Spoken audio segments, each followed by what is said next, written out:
Today we'll talk about how to fix or how to solve syncing contacts on Discord app. To know how to fix or how to solve syncing contacts on Discord app, you should just go to settings.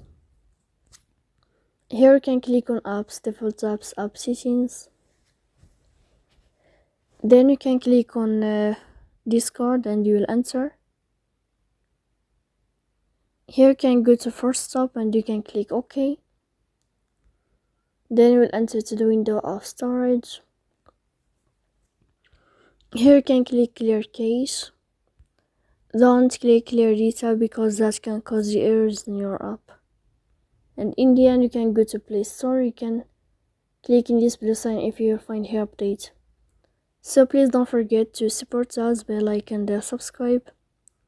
See you next time in another video, and thank you for watching.